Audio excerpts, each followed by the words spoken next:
పాడైన దినములు, రోమా సామ్రాజ్యము, చక్రవర్తులు పరిపాలించిన చక్రవర్తులు అందరూ వ్యతిరేకంగానే అసలు యేసుని గురించి ఇక్కడ చెప్పడానికి వీలే లేదు, యేసు ఎవరు, అసలు యేసు గురించి ఎందుకు ఇక్కడ బోధించాలి అని అడ్డుకుంటున్న దినములు అవి.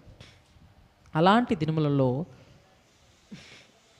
కొంతమంది దైవ ఆవేశం చేత, దేవుని చేత ప్రేరేపించబడి పౌలు గారి యొక్క సువార్త చేత వారు ఏం చేయబడ్డారండి, ఆకర్షితులు. అవి ఎలా ఆకర్షితులయ్యారు మనం ఆల్రెడీ మాట్లాడుకున్నాం కదా. బయట నుంచి మొదలైంది పరిచర్య. ఎవరింటి దగ్గర నుంచి అండి?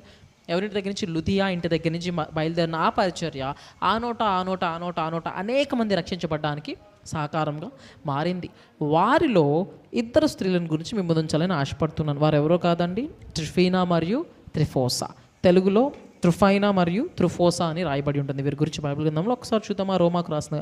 రోమీకు రాసిన పత్రిక 16వ అధ్యాయం 12వ వచనం.